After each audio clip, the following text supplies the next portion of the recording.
They say champions aren't born on tracks. They're born in places where running isn't a sport. It's survival. Deep in the misty mountains of Uganda, a barefoot boy once ran through the morning fog, not to win medals, not to chase fame, but to reach school before the sun rose too high. That boy was Jacob Kiplimo. Born in 2000 in a small village in Kapchorwa, Uganda, Jacob grew up surrounded by hills that scraped the sky. While most of us see mountains as obstacles, Jacob saw them as teachers. Every slope, every climb, every rocky path built his lungs, his legs, and his spirit. Back then, he didn't know the meaning of the word Olympics, but he knew what it meant to chase something invisible, something that lived inside his heart. Jacob's family didn't have much. No running shoes, no track, no special nutrition plans, just a dream that ran faster than hunger. When other kids rested, Jacob ran. When the rains turned the roads to mud, he ran barefoot right through the storm. He didn't run for money. He ran for freedom. At just 15, his talent was too bright to stay hidden. The world first caught a glimpse of him at the 2016 Rio Olympics, where he became Uganda's youngest ever Olympian. He didn't win a medal that day, but everyone who saw him run knew. They had just witnessed the birth of something special. From there, Jacob exploded onto the world stage. He became the world half-marathon champion, running faster than anyone expected from the quiet boy from Kapchorwa. His discipline was unmatched. He trained in silence, spoke with humility, and let his feet do the talking. When asked what kept him going, he once said, "Running is my life. When I run, I feel free."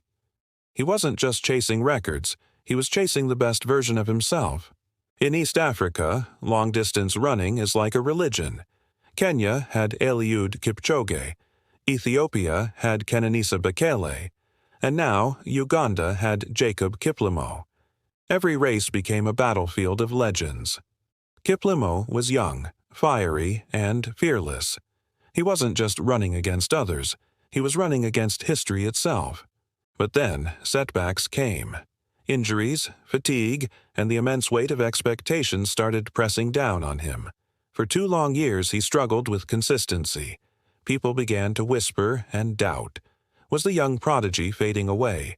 But true champions don't disappear. They transform. 2024 was the year of his rebirth. After months of quiet, grueling training in the highlands of Uganda, he returned to the world stage stronger, leaner, and hungrier than ever. He started winning again, dominating cross-country events and shattering records on half-marathon tracks. And then came the moment that would define his legacy, the 2025 Chicago Marathon. October 12, 2025. Chicago. A city buzzing with electric energy, filled with runners from all over the globe. The air was cold, the sky was cloudy, perfect conditions for a record-breaking day. Standing at the start line among thousands of others, Jacob's face was calm. But behind that calmness was a raging fire. He looked ahead, whispered a quiet prayer, and smiled. As the gun fired, the race began. From the very first mile, the pace was brutal. Runners from Kenya, Ethiopia, and Japan surged ahead, setting a blistering tempo. But Jacob stayed patient. He had learned from the mountains, you never rush the climb. By the halfway point, he was in the top 5.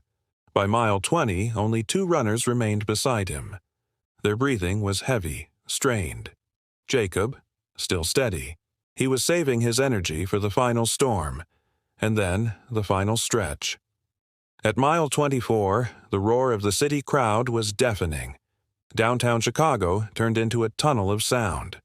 Jacob knew this was it, the moment he had dreamed of for years. He surged forward.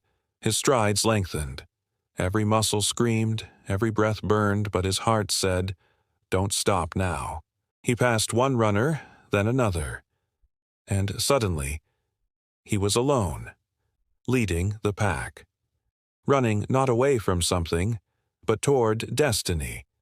The final mile was pure poetry in motion. Each powerful step echoed years of pain, struggle, and unwavering faith. And as he crossed the finish line, the clock stopped at 2 hours, 3 minutes, and 44 seconds, a time that stunned the entire world. Jacob Kiplimo had just become the 2025 Chicago Marathon champion. Uganda's flag waved high. Tears rolled down his face as he knelt on the ground, whispering a prayer of gratitude. The world cheered. Reporters rushed to him, cameras flashing, microphones everywhere. But Jacob just smiled and said softly, "This victory is for my country, my family, and every child who runs barefoot in the hills of Uganda."